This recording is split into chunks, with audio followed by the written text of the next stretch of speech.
जन्म जन्म का है ये संगम, राम रतन सीता वैभव धन। एक है पौरुष एक समर्पण, एक है रूप तो दूजा दर्पण। कहने को तो महलों के राजा, कौशल के महाराज, किंतु जीवन माता सा सरल जीते हैं।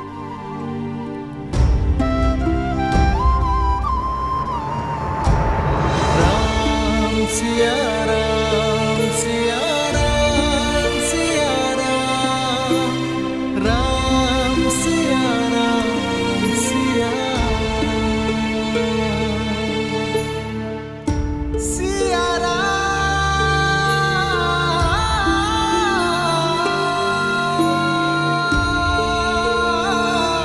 सिया राम सिया राम सिया राम।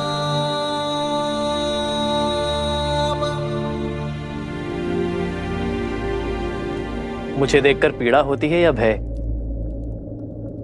जब भी तुम्हारे समक्ष आता हूं, तुम्हारे नेत्रों से कल कल अश्रु बहने लगते हैं।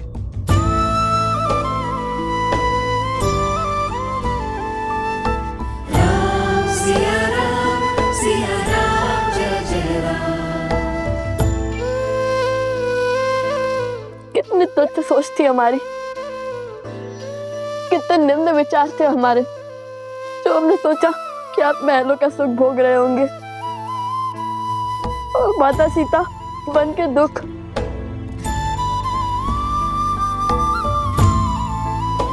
यहाँ आए तो समझ में आया कि एक और आप कौशल राज के महाराज की भांति अपने राज्य को हर संकट से बचा रहे हैं, और दूसरी ओर किंतु एक सन्यासी की भांति सब कुछ त्याग बैठे हैं।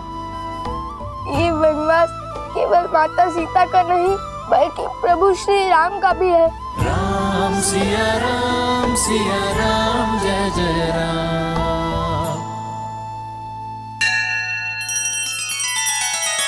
श्री रामचंद्र कृपालु भजु मन हरण भव भय दारुणम, नव कंज लोचन कंज मुख कर कंज पद कंजारुणम। सिया राम सिया राम सिया राम सिया राम सिया राम सिया राम।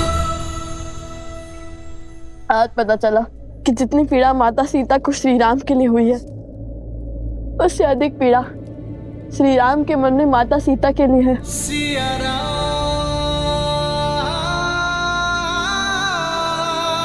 सिया राम। तुम्हारे नेत्रों से झरते ये अश्रु तुम्हारी बातों से उठती ये विपदा, ऐसा प्रतीत होता है कि तुम्हारा दुख मेरे दुख से भी विशाल है।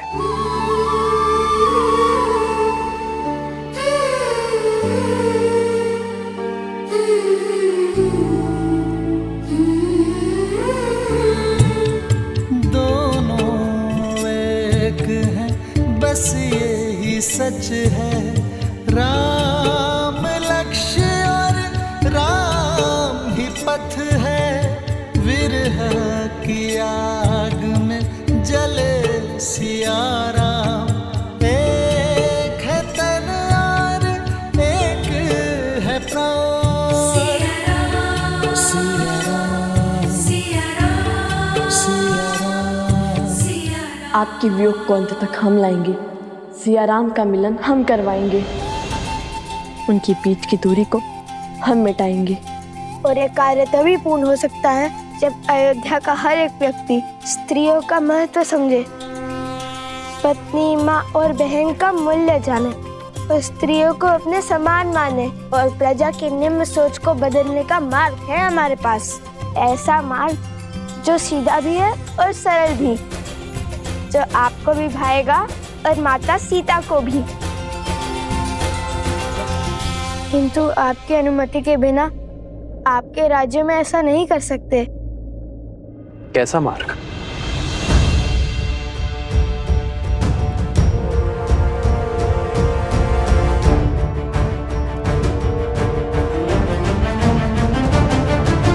और इसके लिए हमें केवल एक दिन का समय चाहिए। हम वचन देते हैं इस शुभ कार्य में कुछ अशुभ नहीं होगा। आपके पुत्र होने के नाते हमें एक अवसर दे दीजिए।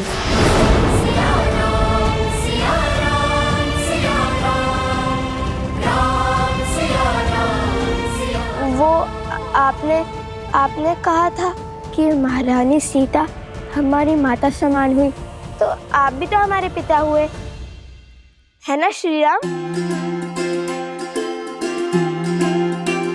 वैसे भी प्रजा के लिए तो राजा पिता समान होते हैं ना। और अब तो हम भी आपकी प्रजा ही हैं, सो आपके पुत्र हैं। और ये पुत्र अपने माता पिता को एक करने के लिए केवल एक दिन मांग रहे हैं।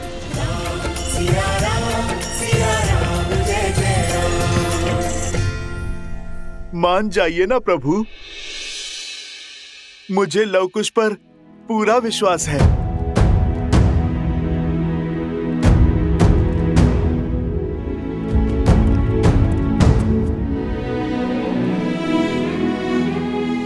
प्रभु, उनका उत्तरदायित्व मैं लेता हूं।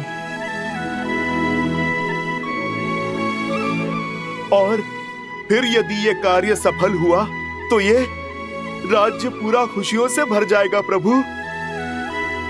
हर संकट टल जाएगा प्रभु।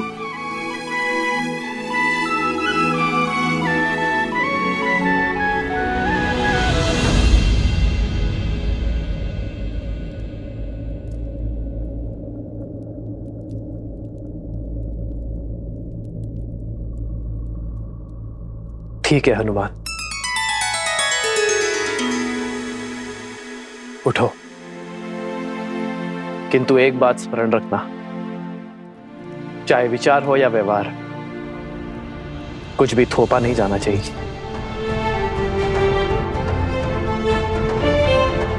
यदि अयोध्यावासी एक दिन में तुम्हारी बात मानेंगे तो तुम्हारे उपाय को और आगे बढ़ाएंगे, अन्यथा ये निर्णय भी पुनः नियति पर छोड़ देंगे। ज्येष्ठ पिताश्री,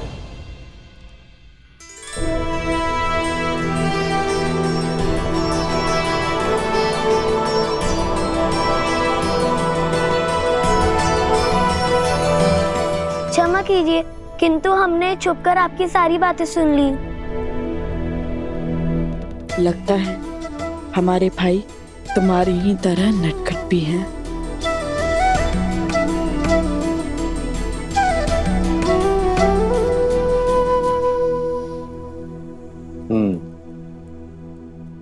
इतना दुस्साहस उचित नहीं है। ये राज नियमों के विरुद्ध है। तुम लोगों से भूल तो हो गई है, अब इसका दंड भी अवश्य मिलेगा। नहीं पितामह, हम ऐसा कभी नहीं करते, किंतु बात बड़ी माता से जुड़ी हुई थी तो हमसे रुका नहीं गया। और फिर लव भैया और कुश भैया के उपाय में तो हमारी रुचि थी ही। भैया? जो आपको पिता मान रहे हैं वो हमारे भैया ही हुए ना। मंगल भवन मंगल हारी, द्रवहु सुदशरथ अजर बिहारी।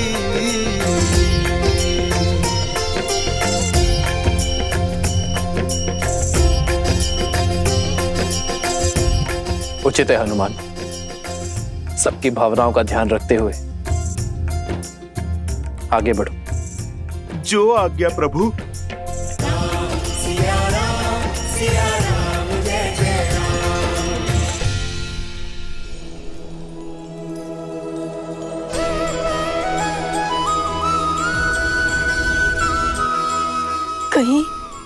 कहीं एक स्वप्न तो नहीं है?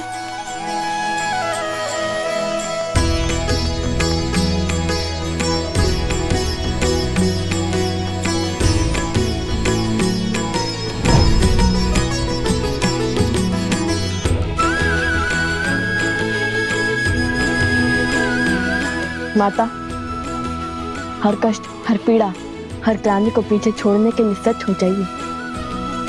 हम आ गए हैं, किंतु एक सहायता की विनती लेकर। कैसी सहायता?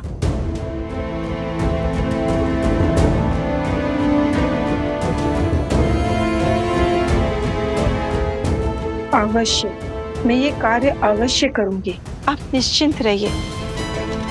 बस मुझे आज्ञा दीजिए।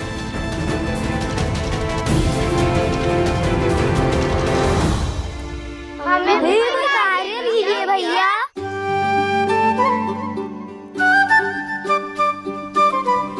अवश्य, तुम सब एक स्थान की व्यवस्था करो जो हमारी योजना में उपयोगी हो। जानते हो ना मैं कैसे स्थान की बात कर रहा हूँ? हम अभी उचित स्थान की व्यवस्था करते।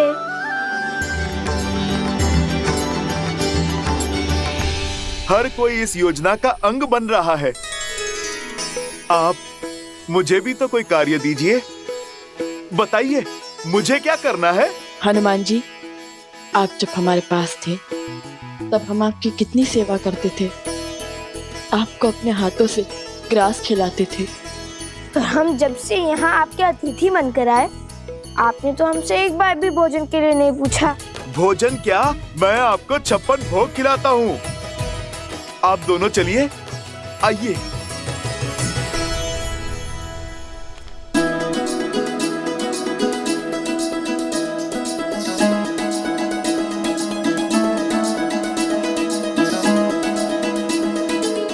नहीं, बस एक और लीजिए। नहीं, अब नहीं, और नहीं।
उचित रहेगा। महल के इस भाग को अब राज परिवार तो उपयोग करता नहीं। आत्मा तृप्त हो गई भोजन खाकर। अब चलिए हनुमान जी। अब क्या होगा? विस्फोट। विस्फोट।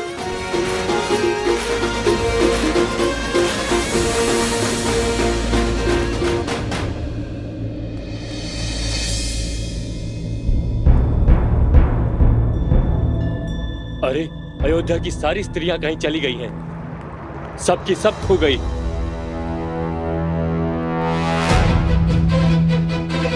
अरे कहाँ गई सब? खोजो उन्हें। मेरी पत्नी को देखा क्या? नहीं देखा। अरे मिली कोई? नहीं मिली। मेरी पत्नी भी नहीं मिल रही है। चलो साथ में चलकर खोजते हैं। हाँ, चलो। अरे तुम्हारी पत्नी मिली? नहीं, नहीं मिली। और तुम्हारी? नहीं। ऐसे कैसे लुप्त हो गई? माता और बहनों, हमारे आपसे केवल एक विनती है। चाहे आपका पुत्र, पति या पिता, कोई भी विपदा में हो, ये मत भूलिएगा कि ये युद्ध केवल माता सीता के लिए नहीं है।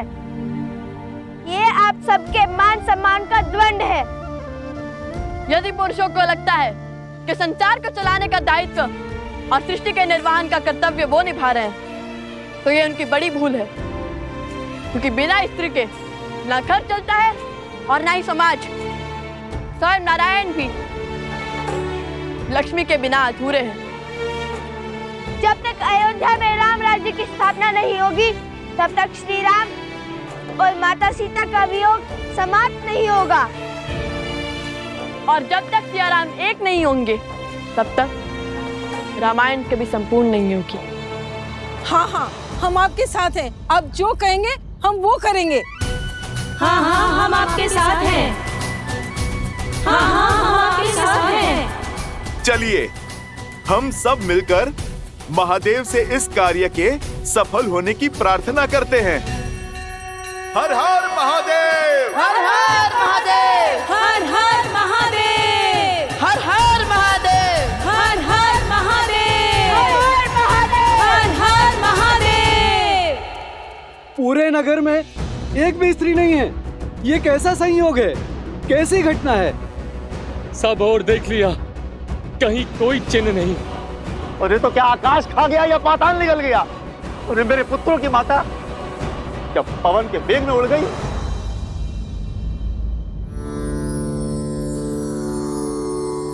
श्री राममं श्री राममं श्री राम। चलो। श्री राम राम रमेति रमे रामे मनोरमे सहस्रनाम तत्तुल्यं राम नाम वरानने। श्री राम राम रमेति रमे रामे मनोरमे सहस्रनाम तत्तुल्यं राम नाम वरानने। देखो हनुमान जी की अद्भुत लीला। उचित समय पर आए हैं हनुमान जी। अब यही हमारी समस्या श्री राम तक पहुंचाएंगे। चलो चलो चलो। हाँ, चलो देखो।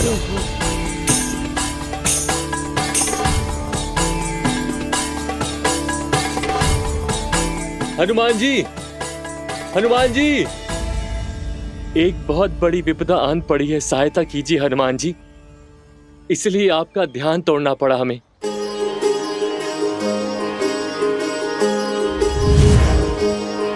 हनुमान हनुमान हनुमान हनुमान।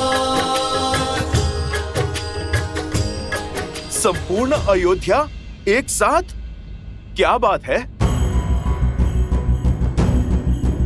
संपूर्ण नहीं, आदि अयोध्या हनुमान जी। ध्यान से देखिए, आपके समक्ष केवल पुरुष हैं। सभी स्त्रियां लुप्त हो गई हैं। माताएं, बहनें, बहू, बेटियां कोई नहीं है। कहीं ये किसी आसुरी शक्तियों का किया धरा तो नहीं?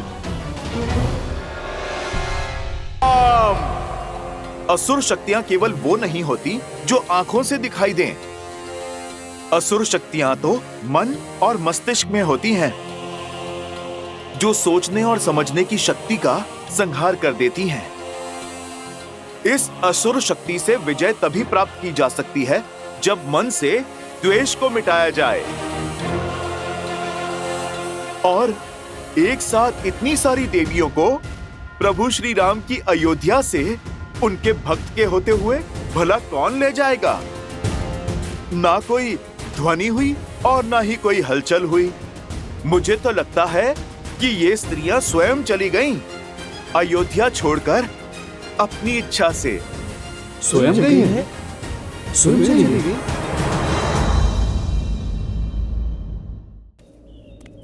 समझ में नहीं आता, न तो इतनी शक्ति है और न इतना साहस। तो फिर कैसे चली गई? जो स्त्री मेरी बिना आज्ञा के चौखट के बाहर एक पग तक नहीं रखती, जो स्त्री हमारे आदेश के बिना जल तक नहीं ग्रहण करती, वो घर संसार छोड़ गई। कैसे? क्यों? हाँ, उचित कहा। पत्नियां तो पति का संसार होती हैं, पत्नियां तो परिवार की धुरी होती हैं, सेविका नहीं। वो भी तो मनुष्य हैं, उनकी भी अपनी इच्छा होगी। हो सकता है कि उन्हें आपकी कोई बातें बुरी लगी हो सकता है वो आपके व्यवहार से आहत हो गई हो। आहत हो गई? ऐसे कैसे आहत हो गई? उनके बिना हमारी कितनी हानि हो रही है। भोर से अभी तक ना भोजन बना, ना ही जल भरा हुआ है। खेतों का कार्य भी रुका पड़ा है। हाँ, और हनुमान जी, हमारे वस्त्रों की कारीगरी भी रुकी पड़ी है। प्रभु श्री राम का ये सेवक उनकी अयोध्या की सहायता अवश्य करेगा। आप लोग एक काम कीजिए, कुछ लोग दाएं जाएं और कुछ लोग बाएं जाएं और मैं सामने की ओर देख लेता हूं। जैसे आपकी आज्ञा। चलिए।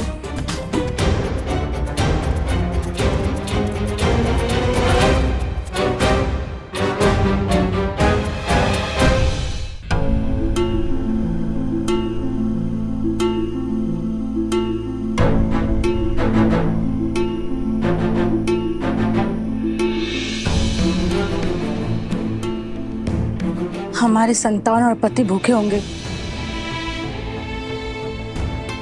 तुम्हारी बातों में आकर यहाँ तो आ गई मैं, परंतु अब बड़ा भय लग रहा है। यदि पुरुषों को क्रोध आया तो उसका दंड हमें भोगना होगा। यदि मेरे पति ने आपकी भांति मेरा भी त्याग कर दिया तो मैं कहाँ जाऊंगी? तुम्हारा भय सत्य है, परंतु सोचो, यदि हम अपने अधिकार, अपने सम्मान के लिए हम नहीं लड़ेंगे तो कौन लड़ेगा? लड़ना किसको है और किससे? तुम मेरे पति को नहीं जानती। उनका क्रोध सदैव उनकी नाक पर होता है। तुम्हारी बातों में आकर लव कुश की सोच से प्रभावित होकर मैं तो यहाँ आ गई, लेकिन उस जैसे पुरुष की सोच को बदलना असंभव है। ऐसा मत सोचिए माता, बात श्री राम की शरण में है। ये अयोध्या है माता, यहाँ कुछ अनुचित नहीं हो सकता। हनुमान जी की गदा का एक वार सबकी बुद्धि मार्ग पर ले आएगा। नहीं पुष्कर, शक्ति का प्रयोग वर्जित है। हमने श्री राम को वचन दिया है कि हम पुरुषों की सोच बदलेंगे, उनके मन को बदलेंगे, किंतु शक्ति का प्रयोग करके नहीं, संवेदना से करेंगे। उचित कह रही हो बहन, हमें यहाँ से चलना चाहिए। नहीं नहीं बहन, रुक जाओ, समझने की कोशिश करो।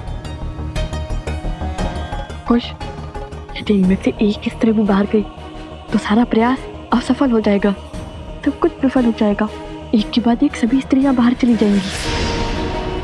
रुक जाओ बहनों, ये समय लड़ने का है, भावनाओं में बहने का नहीं है। नहीं नहीं, हमें तुम्हारी योजनाओं का अंग नहीं बनना। चलो।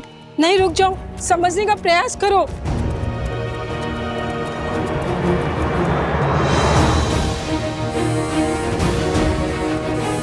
जिनमें एकता नहीं, वो एक दूसरे की क्या संबल बनेंगी?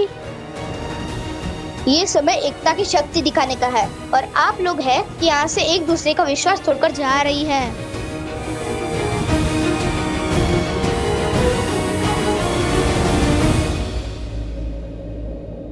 जाने दो इन्हें। ये जीवन भी इनका है और ये द्वंद्व भी। जीने का निर्णय भी इनका है और लड़ने का निर्णय भी। हमें जितना समय श्री राम ने दिया है वो पुरुषों की सोच बदलने में दिया है, और हम उसे पुरुषों की सोच बदलने में लगाएंगे, ना कि इन पर अपनी सोच को थोपने में। यदि हमें इन्हें स्वतंत्र नहीं छोड़ेंगे तो उनमें और हम में अंतर क्या रह जाएगा?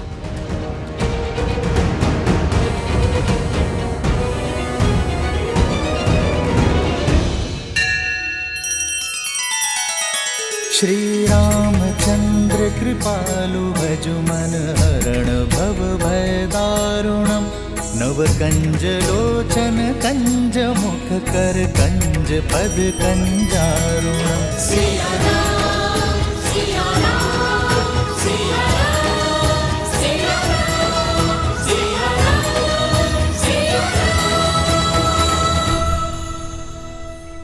हनुमान जी की बात तो उचित लगती है। कदाचित वो सब अपनी इच्छा से कहीं चली गई हैं, क्योंकि श्री राम के होते हुए किसी आसुरी शक्ति का ऐसा दुस्साहस करना असंभव है। यदि ये तथ्य सत्य निकला तो आज मेरी पत्नी को मेरे प्रकोप से कोई नहीं बचा पाएगा।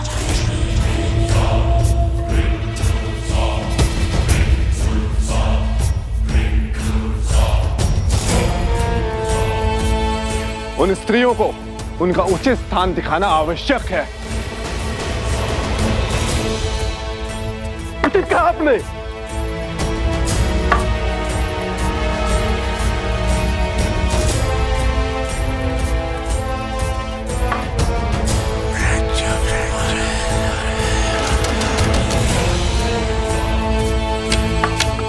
तो चलो फिर आगे बढ़े।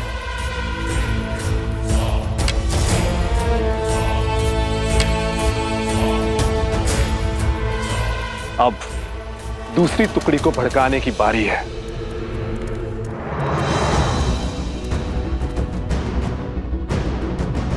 उधर देखा था आपने?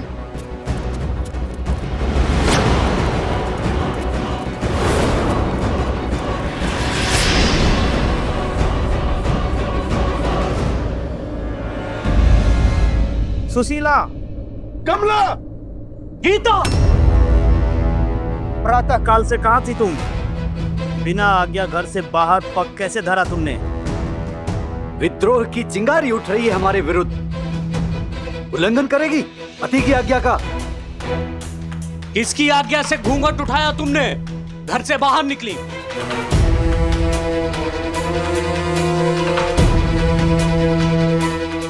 इनको इनके विरोध का दंड देते हैं, पति के आज्ञा का उल्लंघन करने का फल देते हैं। बहुत बड़ी भूल हो गई। हे ईश्वर, रक्षा करना। आज तो ईश्वर भी नहीं बचा पाएगा तुम्हें।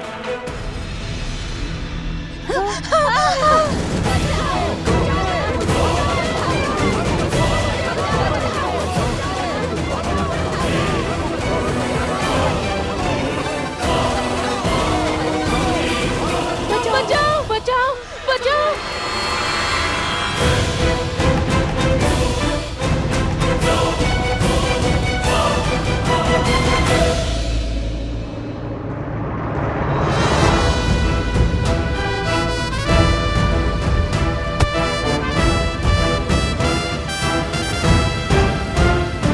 शांत हो जाओ, शांत हो जाओ, शांत हो जाओ।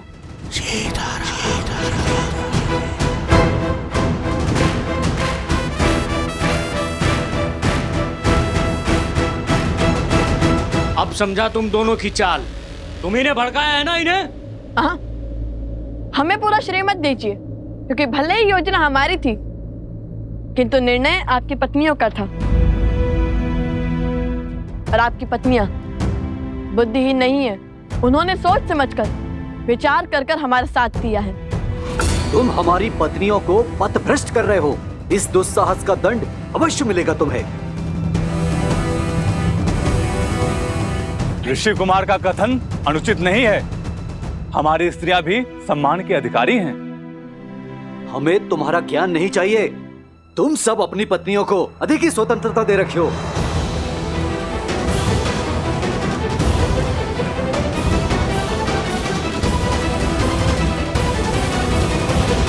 हमने तो केवल स्त्रियों को उनके अधिकारों का स्मरण करवाया, उन्हें सम्मान का मोल समझाया। अब आप ही बताइए, हमने क्या अनुचित किया? क्या कभी आपने हमें मानव समझा? कभी खेत में काम करने वाली एक सेविका समझा, कभी वस्त्र धोने वाली सेविका, तो कभी भोजन बनाने वाली सेविका, तो कभी बच्चे पालने वाली सेविका। फिर भी हम स्त्रियों ने हमेशा आपको प्यार दिया, आपके घर को संवारा। हमें हमारा सम्मान चाहिए, तो उसमें अनुचित क्या है? मौन हो जा।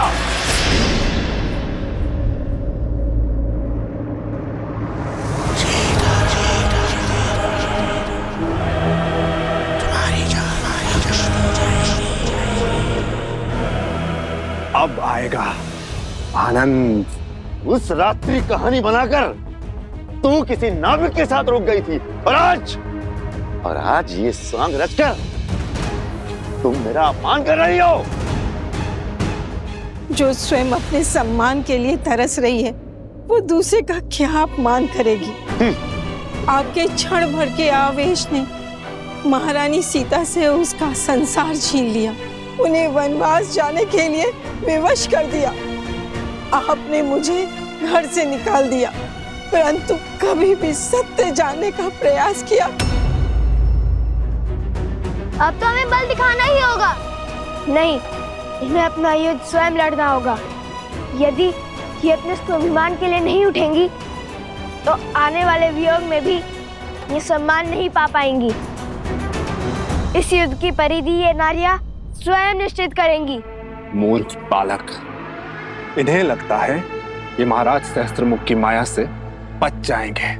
इतने वर्षों तक लोकापात और भेदभाव का जो बीज महाराज ने बोया है, आज उसका फल प्राप्त होगा।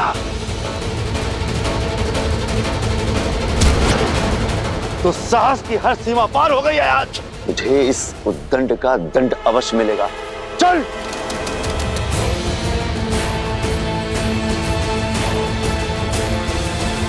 भैया, इतना घोर अन्याय देखकर भी हम चुप क्यों हैं? आज हम रक्षक नहीं, केवल मार्गदर्शक हैं।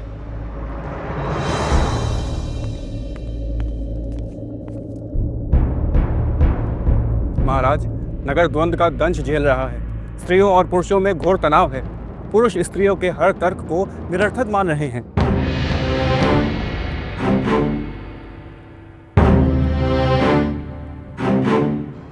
महाराज, क्या मुझे कुछ कहने की अनुमति है? अवश्य। महाराज, कहीं ये द्वंद्व समाज का संतुलन न बिगाड़ दे। महाराज, युगों से चली आ रही परंपरा को बदलने की आवश्यकता क्या है? जब तक लव कुश नहीं थे तब तक सब कुछ ठीक था। आज पुरुष और स्त्रियों के बीच जो भी कुछ हो रहा है उसका कारण केवल लव कुश है। उन्होंने पतियों को पूजने वाली स्त्रियों को पतियों के ही विरुद्ध खड़ा कर दिया है। महाराज, हमारे समाज में पतियों को परमेश्वर का स्थान दिया जाता है। महाराज, यदि हम आज इस प्रथा को बदलते हैं तो इसका दुष्प्रभाव समाज पर अवश्य पड़ेगा। हम इनसे सहमत हैं महाराज। स्त्रियों को पुरुषों का सम्मान करना चाहिए, उन्हें पूजना चाहिए। प्रतीत होता है स्त्रियों के साथ साथ सभा का सम्मान करना भी भूल गए हैं आप सभी।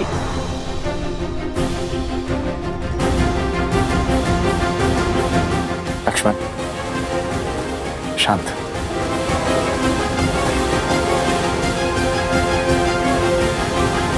जो प्रथा समाज का ज्ञान बढ़ाए, जनजीवन को सफल बनाए, वही प्रथा समाज के लिए उत्तम और उचित है।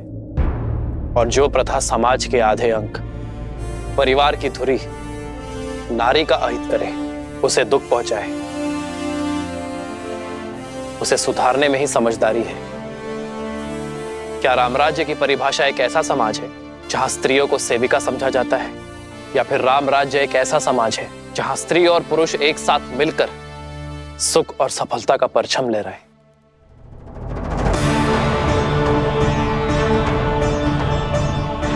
एक स्त्री को दासी समझना हमारी संस्कृति का अपमान है। क्या हम भूल गए हैं कि जब हम जन्म लेते हैं तो सर्वप्रथम एक स्त्री ही हमें स्नेह देती है। यदि स्त्री अपनी संतान को मातृत्व की छाव ना दे, उसे अपने दुग्ध से पोषित ना करे, तो संसार का कोई भी पुरुष जीवित नहीं रह पाएगा। मैंने लवकुश का साथ इसलिए दिया है क्योंकि उनकी सोच में समझ और सुधार है। आज हम जिस मोड़ पर खड़े हैं वो समाज का नया दौर है, जहां स्त्री और पुरुष कंधे से कंधा मिलाकर अपनी शक्ति से इस संसार को आगे बढ़ाएंगे। मुझे उन दोनों पर पूरा विश्वास है और मैंने उन्हें जितना समय देने का वचन दिया है उतना समय उन्हें अवश्य मिलेगा।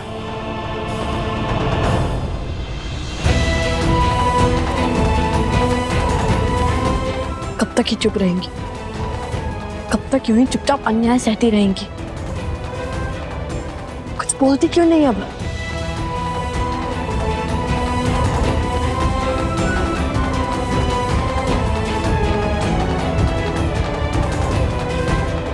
और अधर्म और क्रूरता। हे नारायण, रक्षा कीजिए।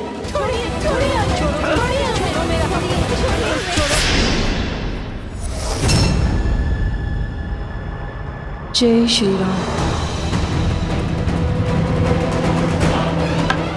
संजय, मैं तुझे पाठ पढ़ाता हूँ। रुक जाओ।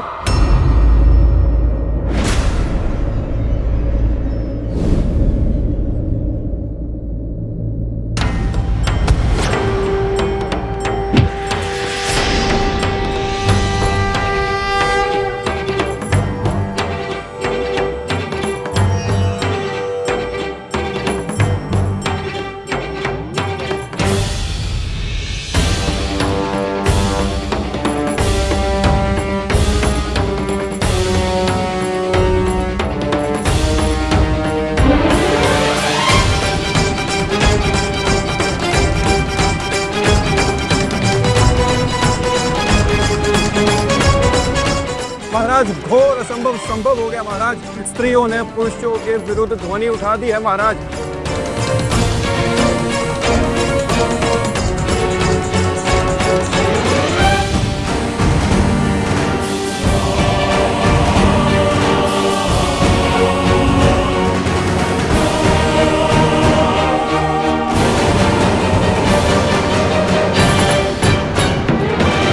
हमने अपमान के अनंत घुट पिए हैं, अनगिनत अत्याचार सहे, क्योंकि मुझे मेरी माँ ने सीख दी थी कि पति परमेश्वर है, किंतु आज मुझसे निकलकर मेरी बहू पर आई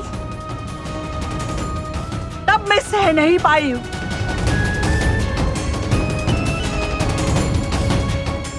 सोच का ये बीच इनके मन में अंकुरित होना आवश्यक था। अब जब ये अपने सम्मान के लिए लड़ने को सच है, तो हम भी इनका साथ देंगे।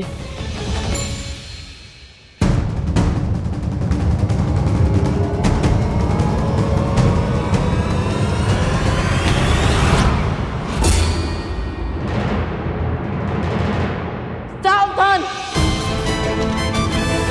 अब तक हम चुप थे, क्योंकि ये स्त्रियां चुप थी, किंतु अब जब ये अपने मान सम्मान को लड़ने के लिए सच हैं, तो हम भी सच हैं। अब कोई भी इन पर हाथ उठाने का दुस्साहस नहीं करेगा। हम भगवान वाल्मीकि के शिष्य प्रभु श्री राम और देवी सीता के भक्त, हमारे होते हुए कोई भी इन स्त्रियों पर अत्याचार नहीं करेगा।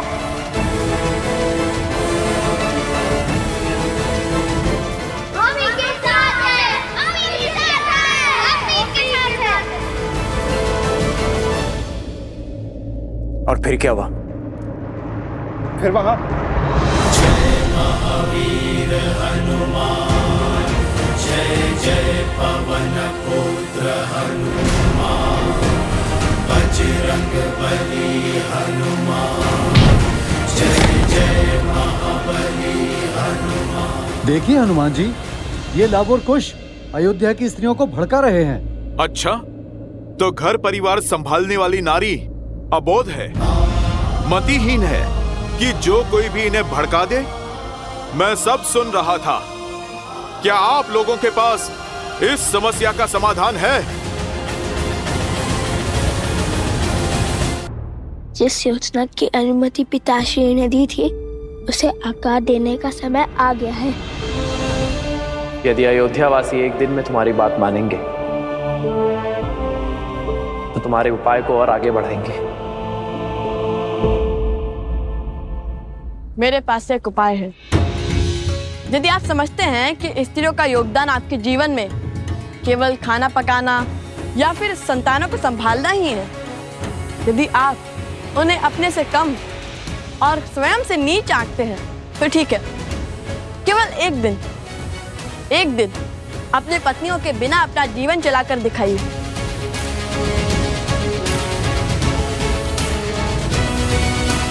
ये सूर्य का पहला पहर है। सूर्यास्त में केवल 4 पहर शेष है। तब तक पता चल ही जाएगा कि स्त्रियां आपके सम्मान के अधिकारी है या नहीं।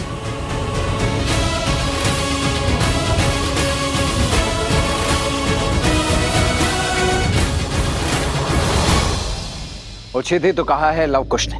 क्या पुरुषों ने ये चुनौती स्वीकार करी?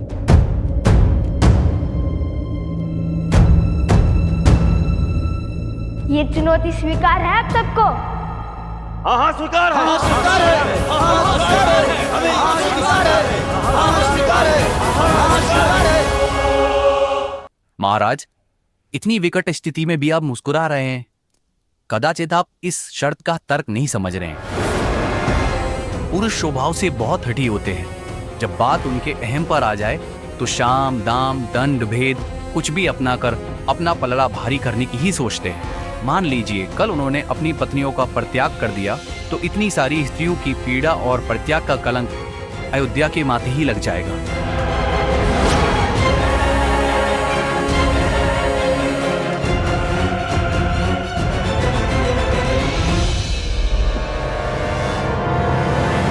आर्य सुमन,